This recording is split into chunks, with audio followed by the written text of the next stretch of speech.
बिस्मिल्लाहिर्रहमानिर्रहीम। अस्सलाम वालेकुम मेंबर्स व्यूअर्स, हो सब खैर खैरियत से होंगे। मार्केट ने जी कल अच्छा खासा डिप लिया। वीकेंड की वीडियो पे यही डिस्कस किया था कि ये वीक जो सा है वो मार्केट की डायरेक्शन भी सेट करेगा, बहुत सी चीज़ें आएंगी, अप एंड डाउन चलेगा और few more days of volatility. उसमें देखें पिछले 2 वीक से ये सिचुएशन काफ़ी बिरिश मूवमेंट जो सी है वो चल रही है मार्केट की।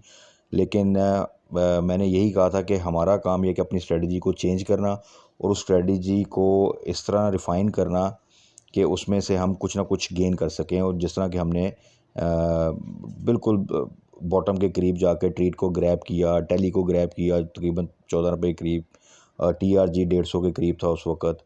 तो ये तमाम चीज़ें, उसमें फिर साथ साथ हमने फ़ौरन इस चीज़ को जो सा डिस्कस किया कि उसकी प्रॉफिट टेकिंग कैसे करनी है। ख़ास तौर पे ट्रेड की तो पूरी स्ट्रेटजी जो सी थी वो मेरी वीडियो में अगर आप वीकेंड की देखें तो मैंने बताई थी। और ये सेकंड टाइम मैंने इस तरह बताया था कि जैसे ही आपको फ़ील हो कि वो नेगेटिव साइड पे जा रहा हो, पॉजिटिव साइड होने में उसको प्रॉब्लम, तो फ़ौरन सेल कर देना आपने। तो देखें जिन दोस्तों ने सेल किया उनके पास फिर अपॉर्चुनिटी आ गई है, कैश इन हैंड आ गया है। और यही हमारी स्ट्रेटजी थी कि हम इस बेरिश मोमेंट में भी कुछ ऐसी अपॉर्चुनिटीज़ को ग्रैब करें जिससे हमें कुछ फ़ायदा भी हो जाए। तब तक हमारी जो चीज़ें स्टक हैं वो होल्ड करें और वो जो फ़ायदा उसको इन कैश करके फ़ौरन हम अपना फ्री कैश अपने पास रखें कि फिर कोई अपॉर्चुनिटी है तो उसको हम फर्दर डिस्कस करके उससे कोई फ़ायदा ले सकें। अब जो दोस्त अगर नहीं कर सके प्रॉफिट टेकिंग, तो उसमें देखें सिर्फ एक ही चीज़ होती है, वो हमारा ग्रीड होता है। वो उसमें किसी का कसूर नहीं, वो हर इंसान जो सा है उसके लिए डिफ़िकल्ट होता है, समटाइम उसकी कैलकुलेशन डिफ़िकल्ट हो जाती है। हम सबसे गलतियाँ होती हैं और लेकिन हम ये गलतियों से सीखना पड़ेगा। अगर हम ये गलती बार बार करेंगे, मैंने स्पेसिफिकली मेंशन किया था लास्ट वीडियो पे कि हम लोग आप ये देखें कि तकरीबन 58 पे भी लोगों ने बाइंग की होगी ट्रेड की। तो सोचें 36 के करीब हर बंदा बाय करने से डरता है और वही शेयर जब 50 प्लस 20-25 रुपये डाल जाता है तो हर बंदा उसमें जंप इन कर रहा होता है। ये स्ट्रेटजी हमें हमेशा लॉस दे के जाएगी। तो असल चीज़ ये होती है कि आप प्रॉफिट बुकिंग, मैं हमेशा कहता हूँ कि पार्शियल प्रॉफिट बुकिंग तो हर 10% पे कर लिया करें। और उसके बाद जब एक शेयर 38 से 37 से स्टार्ट हुआ है और वो 58 तक चला गया है और उसके बाद उसका कैप ओपन हो रहा है, वो थोड़ा सा प्रेशर ले रहा है, तो क्लियरली ये चीज़ बता रही है कि उसको सेल कर दें। अगर उसमें भी लोग सेल नहीं कर रहे और तो आप सोचें कि वो फिर अल्टीमेटली बंदा स्टक हो जाता है। तो एनीवेज़ अल्लाह का शुक्र है कि बहुत से लोगों ने इस चीज़ को फॉलो किया और वो उस चीज़ में से अब फर्दर उनके पास ये अपॉर्चुनिटी है कि आगे कोई नई अपॉर्चुनिटी में इन्वेस्टमेंट करके उससे फर्दर फ़ायदा ले सकें। और वो इंशाल्लाह ताला आने वाले दिनों में हम फिर डिस्कस कर लेंगे। तो अभी मार्केट के लिए स्पेसिफ़िकली देखें, एक तो इंटरनेशनली चीज़ें जो सी हैं वो चल रही हैं IMF के साथ। और वो हमेशा जब भी IMF के साथ डील क्लोज़ होने लगती है तो ऐसी ही सिचुएशन, क्योंकि हमारी सिचुएशन हमेशा वीक होती है उस वक्त, तो वो उसमें फिर बहुत से प्रेशर्स और तमाम चीज़ें वो हमारे लिए, जब तक कि चीज़ें बिल्कुल क्लियर नहीं होती, जो टॉक्स है वो कंक्लूड नहीं होती, कोई स्टेटमेंट नहीं आती, तब तक वो नेगेटिव न्यूज़ ही ज़्यादा आती हैं, पॉजिटिव थोड़ी कम ही आती हैं।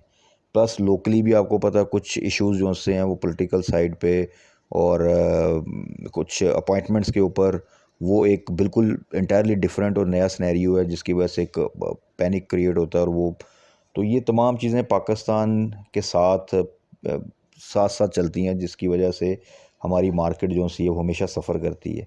इसीलिए आप देखें कि ये वही मार्केट है जो अगर पिछला 1 साल देखें तो आप देखेंगे कि एक दफ़ा इसको among best stock market of the world इसको बताया जाता है और उसी साल के अंदर अमंग वर्स्ट परफॉर्मिंग मार्केट भी वो PSX को कहा जाता है। तो ये तमाम चीज़ें सिर्फ इसी वजह से हैं क्योंकि हमारी अनसर्टेनिटी जो सी है वो साथ साथ चलती रहती है। और अनसर्टेनिटी किसी भी स्टॉक मार्केट के लिए हमेशा जो सी है वो बहुत किलिंग होती है। चीज़ें समझ जाएँ वो चाहे अच्छी तरफ हों चाहे उसमें कुछ वक्ती तौर पे प्रॉब्लम हो, बट अल्टीमेटली वो डायरेक्शन आपकी एक सेट हो जाती है। बट जब अनसर्टेनिटी हो तो उसमें फिर ये जिग जैग मूवमेंट जो सी है वो चलती है और उस जिग जैग में जो छोटा इन्वेस्टर है जो जल्दी पैनिक में आ जाता है वो ऑलवेज़ लूज़ करता है। तो हमारी अब स्ट्रेटजी वो ये होनी चाहिए कि फ़िलहाल जस्ट वेट एंड वॉच।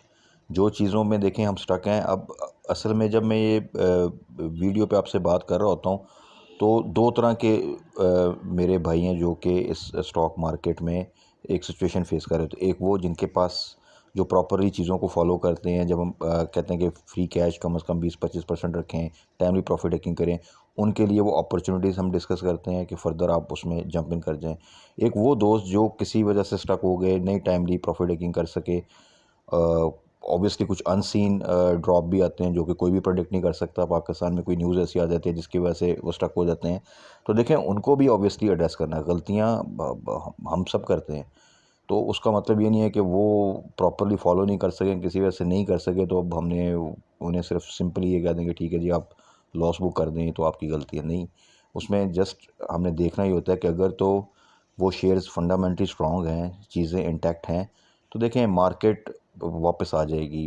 हमने कोविड का दौर भी देखा, हमने जब इनिशियल इमरान खान की गवर्नमेंट आई थी तो उसमें आईएमएफ के साथ जो डील हो रही थी, आपको पता होगा वो किस तरह स्टक होती थी, और कभी हम आईएमएफ के पास जा रहे थे, कभी हम आईएमएफ के पास नहीं जा रहे थे। बहुत सी डिस्कशन, मार्केट कितना ड्रॉप कर गई थी, और उसके बाद तमाम चीज़ें सेटल होना शुरू हो गई। और कोविड से पहले हमारा जो डिस्काउंट रेट था वो डबल डिजिट में था, उसके बावजूद मार्केट रिकवर करके तकरीबन 43-42,000 पे आ गई थी। फिर कोविड आया जिसकी वजह से दोबारा वो सारा सिलसिला ड्रॉप हुआ। तो ये तमाम चीज़ें जो सी हैं वो बार बार रिपीट होती रहती हैं, क्योंकि पाकिस्तान जैसे मुल्क में एक कंसिस्टेंट पॉलिसी नहीं बनती, और अनसर्टेनिटी बार बार आती रहती है। पॉलिटिकली साइड पे ही कुछ ना कुछ होता रहता है, वो ख़त्म होता है तो इंटरनेशनली अब वो चीज़ें साथ आपके चलती रहती हैं। वो क्योंकि अब तो अफ़गानिस्तान का इशू है, तो वो इम्पैक्ट, फिर ये डॉलर की अप्रिसिएशन, तो ये तमाम चीज़ें इस वक्त हर न्यूज़ नेगेटिव न्यूज़ के तौर पे आ रही है। ये तमाम चीज़ें आने वाले दिनों में सेटल डाउन हो जाएंगी इंशाल्लाह ताला, क्योंकि ये चीज़ें ज़्यादा प्रॉन्ग नहीं कर सकती। आईएमएफ के साथ आपकी ऑब्वियसली चीज़ें कंक्लूड हो जाएंगी, वो एक अनसर्टेनिटी ख़त्म हो जाएगी। जो लोकल लेवल पे एक टर्मोइल फील हो रहा है, ऑब्वियसली वो आने वाले आज कल में ही वो क्लियर हो जाएगा इंशाल्लाह ताला, तो उसमें भी एक अनसर्टेनिटी ख़त्म हो जाएगी। तो मार्केट भी ओवरऑल काफ़ी डिस्काउंट कर चुकी इन चीज़ों को, तो इंशाल्लाह ताला hopefully just wait for few more days, और ये चीज़ें जो सी हैं वो बेहतर हो जाएंगी। मैंने सिर्फ अपनी वीकेंड की वीडियो में बाइंग के हवाले से सिर्फ शुगर सेक्टर को मेंशन किया था, और वो इसीलिए किया था कि शुगर सेक्टर जो है वो थोड़ा सा इम्यून होता है इंडेक्स की मूवमेंट से। उनकी उस सेक्टर की एक अपनी मूवमेंट होती है। वो पूरा इंडेक्स अगर 1000 पॉइंट प्लस भी होगा, और अगर उस सेक्टर ने नहीं मूव करना तो वो डाउन साइड पे होगा। अगर पूरा सेक्टर पूरा इंडेक्स जो है वो अगर 1000 पॉइंट माइनस भी है, तो अगर उनका एक सीज़न आया हुआ है रिज़ल्ट्स का या उनकी अपसाइड मूवमेंट रैली का, तो वो अपनी रैली बना जाते हैं। तो वो सिर्फ शेयर थे जो कि मैंने स्पेसिफिकली मेंशन किया था कि उनमें आप हल्की हल्की तरीके से एंट्री इन स्टेप्स ले सकते हैं। बाकी अपनी चीज़ों को जो जहाँ पे स्टक हैं उनको जस्ट होल्ड करें, क्योंकि जिन रेट्स के ऊपर आप लोग ऑब्वियसली स्टक होंगे, उन रेट्स पे बाय बनती है, उन रेट्स पे सेलिंग नहीं बनती। तो जहाँ पे इतनी पेशेंस की, और वहाँ पे थोड़े से दिन और आप वेट कर लें, इंशाल्लाह चीज़ें बेहतर हो जाएंगी। और आने वाले वीडियोस में जिस तरह हमने ट्रीट को ग्रैब किया था, टैली को ग्रैब कर लिया था, बहुत सी चीज़ें हम डिस्कस कर लेंगे। मैं इंशाल्लाह आपसे शेयर कर लूँगा जिसमें आप क्विक गेन ले सकते हैं।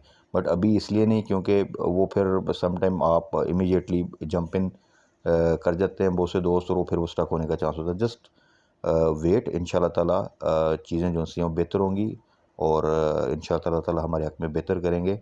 वी विल अर्न इंशाल्लाह अगेन इन फ्यूचर। तब तक अपना ख्याल रखिएगा, दुआओं में याद रखिएगा। अल्लाह ताला हमारे रिज़्क़ में बरकत डाले। Stay blessed. अल्लाह हाफ़िज़।